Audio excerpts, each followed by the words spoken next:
अस्सलाम वालेकुम my YouTube family. अल्हम्दुलिल्लाह अल्लाह के फजलो करम और शुक्र के साथ मैं बिल्कुल ठीक ठाक हूँ। उम्मीद करती हूँ कि आप सब बहनें भी बिल्कुल ठीक ठाक होंगी। तो किस किस की दावत इफ्तारी तैयारी हो रही है, कौन कौन कहाँ जा रहे हैं, आप मुझे ज़रूर बताइएगा। और ये हमारी इफ्तारी की दावत है मेरे मायके में, तो हम सब उधर इकट्ठे हुए हैं। अब उधर हमारी गैदरिंग थी और सब बहन भाई इकट्ठे हुए हैं और इफ्तारी की तैयारी हो रही है। मैं लेट पहुंची हूँ क्योंकि मैं घर के काम वगैरह निपटा के सारे के आके मुझे कोई भी काम करना ना पड़े, कोई भी काम पड़ा हुआ ना हो, पेंडिंग ना पड़ा हो मेरा। तो इसलिए सब काम करने के बाद मैं 5 बजे, तकरीबन 5 साढ़े 5 बजे ही गई थी। उससे पहले मैं नहीं जा सकी, नहीं गई थी। तो सब जाते हुए माशाल्लाह खाना वगैरह तो सब कुछ तैयार था, सालन वगैरह बन चुका था, चावल वगैरह बन चुके थे। जो जो उन्होंने बनाना था, जो जो उनकी प्लानिंग थी, फिर सब कुछ रेडी था। तो मेरे हिस्से में सिर्फ फ्राइंग चीज़ें थी, तो मैंने जाके अपनी फ्राइंग चीज़ें फ्राई करना शुरू कर दी और साथ में मैंने अपनी व्लॉगिंग भी स्टार्ट कर दी। सोचा क्यों ना आप लोगों के साथ थोड़ा बहुत शेयर करूं, क्योंकि घर में अगर गैदरिंग हो ना तो बिल्कुल भी टाइम नहीं मिलता, इतना बिज़ी होता ना। प्रैक्टिकली भी बिज़ी होते हैं और मेंटली भी बहुत ज़्यादा चीज़ें ना जहन में चल रही होती हैं, ये काम करने वाला, ये होने वाला, ये करने वाला है, ऐसे। तो बिल्कुल भी टाइम नहीं मिला मुझे, फ़र्स्ट टाइम तो बिल्कुल भी टाइम नहीं मिला। नेक्स्ट टाइम इंशाल्लाह कोशिश करूँगी कि तफसील से आपके साथ शेयर करूँ। तो इधर हमारे फ्रेंच फ्राइज़ तैयार हो रहे हैं और समोसियाँ वगैरह हमारी तैयार हो चुकी हैं।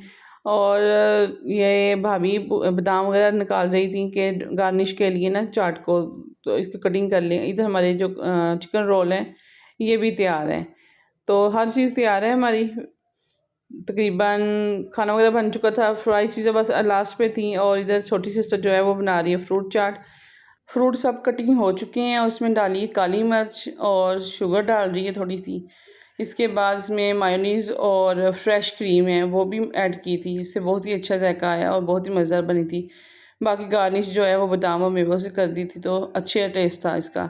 ये भी रेडी थी और खाना वगैरह रेडी था, तो हमने सिर्फ अफ्तारी की। उस वक्त मैं कुछ भी शूट नहीं कर सकी, ना किया। और क्योंकि बड़ों को पसंद नहीं है, आपको पता है कि बड़े तल्ख हो जाते हैं कि 24 घंटे मोबाइल मोबाइल मोबाइल हाथ में रहता है। आप लोगों के मोबाइल रख भी दिया करो कभी, तो इसलिए बाकी कुछ भी नहीं कर सकी। तो अब मैं मिल रही हूँ आपसे सीधा अफ्तारी के बाद। तो अफ्तारी हमारी हो चुकी है, खाना वगैरह हम सब खा चुके हैं और बच्चे सब खेल रहे थे कमरे में, हम सब बड़े बैठे हुए थे सहन में। तो इधर बातें वगैरह हो रही थी। और ये था कि बच्चों को मैंने पहले भेज दिए थे घर वापस, और मैं काफ़ी लेट नाइट आई थी। मेरी भतीजी आई है मेरे पास कि मास्क लगा के मुझे नकाब बना के दो। तो रात काफ़ी लेट आई, आते हुए कुछ भी नहीं किया, कोई काम नहीं था करने वाला। सारे काम मैं अपने निपटा के साफ़ करके घर को और मोस्टली चीज़ें अपनी प्रिपेयर करके फिर गई थी। इसलिए सुबह अब सहरी के टाइम पे उठी हूँ और सहरी बनाना शुरू किया है। और सहरी के टाइम में मैं अपनी रूटीन बनाई हुई है कि मैं अपने खाने के साथ साथ बच्चों के दोपहर तक का जो है ना लंच का तैयारी जो है ना वो मुकम्मल करती हूँ। इसके बाद ये होता है फ़ायदा कि मुझे भी सारा दिन ना बार बार मशीन से उठ के आना नहीं पड़ता और सारा काम मेरा रेगुलर चलता रहता है। तो इधर रोटियां मेरी बन रही हैं, साथ बच्चों के 2-4 पराठे भी बना के रख दूँगी। 2-4 नहीं, सिर्फ 2 या 3 बना के रखती हूँ, उससे ज़्यादा मैं नहीं बनाती। मोस्टली 2 ही बनाती हूँ, कभी कभी है 3 बना दूँ। तो ये पराठे बनाने के अलावा मैं उनके लिए चूरी बना के रख देती हूँ। चूरी ज़्यादा शौक से खाते हैं, तो चूरी के लिए जो है रोटी थोड़ी सी हैवी लेती हूँ, तो उससे यह है कि चूरी अच्छी बनती है। तो उनकी चूरी भी बनाई है और उनके पराठे बना दिए हैं। मेरी सहरी भी तैयार हो चुकी है और इधर उनकी चूरी भी रेडी हो चुकी है। तो चूरी बनाने के साथ चम्मच के साथ भी खा लेते हैं बच्चे, लेकिन मेरे बच्चे ज़्यादा शौक से ना अपने ददियाल की तरह वो लड्डू बना के खाते हैं, तो बहुत शौक से वो खाते हैं। उनको कैरी करना भी सारी बात आसान है, तो इसलिए वो लड्डू चाय दे देती हूँ चूरी को, तो वो ईज़िली खा लेते हैं। उठाया और खा लिया, इनफ, बस बंद। अब किचन का हाल ऐसा है कि हर तरफ बिखरा पड़ा है, क्योंकि किचन छोटा है इसलिए। और सहरी से पहले मेरा एक काम और होता है कि मैं आटा गूंद लेती हूँ। रोटियां बनाई, रोटियां बनाने के फ़ौरन बाद में पहले आटा गूंदती हूँ, वो चीज़ें उठा के अंदर रखती हूँ, क्योंकि मैं 2:45-3 बजे उठती हूँ, तो इसी ईज़िली सारे काम मेरे हो जाते हैं। तो अभी सुबह का टाइम था, तकरीबन 8:30-9 का ही। तो मैं कपड़े वगैरह धो के वापस फ़ारग हुई थी, तो इधर जो हमने खरगोश लिए हैं उनका घर बनाया है ये बरामदे में। छाँव में है, गर्मियों में कोई भी इशू नहीं होगा कि इनको छाँव नहीं है या धूप का मसला है या गर्मी का मसला है।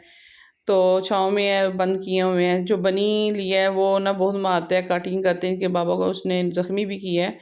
और बच्चे जो हैं वो इधर बैठे हुए हैं। ये जो वाइट वाली खरगोशनी थी ना, ये बेचारी ना नहीं रही, इधर छोटे छोटे सुराख थे, तो इधर से निकल जाती थी। कैसे निकलती थी कोई पता नहीं, कोई आइडिया नहीं कैसे निकली, कहाँ से निकली। जब हम सुबह गए हैं तो ऊपर नहीं थी, उसके से बाल बिखरे पड़े थे, तो वो नहीं रही है अब हम में। तो ये है कि बड़ों जो खरगोश हैं उनको हमने इधर बंद किया हुआ है। जो पहले वाला बनी है वो बिल्कुल भी मारता नहीं था, बिल्कुल अटैच था बच्चों के साथ, अच्छा टाइम स्पेंड होता था, आ जाता था पास, खाना खा लिया, झाड़ू देते हुए साथ साथ रह गए। लेकिन दूसरे वाला तो बस मौके की तलाश में होता है कि कैसे मौका मिले और मुझे खुला छोड़े और मैं इनके पीछे भागूँ। तो इसलिए इनको बंद किया हुआ है और बंद रखा हुआ है। इसके बाबा ही खोलते हैं जब खोलना हो, हम नहीं खोलते इसको। तो बच्चे मोस्टली बाहर होते हैं सारा दिन, जब भी जाते हैं बच्चे ऊपर, तो ऐसे ही टाइम इनके साथ स्पेंड होता रहा है। तो ये है कि वो छोटी जो खरगोश था बेबी, उसको मेरी बेटी ने नाम स्नो वाइट रखा था। सारा वाइट था, रेड आइज़ थी उसकी, बहुत ही प्यारा था, बहुत नाइस था।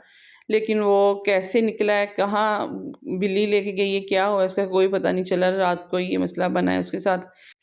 खैर जो भी हुआ, अल्लाह बेहतर करता है सबके लिए।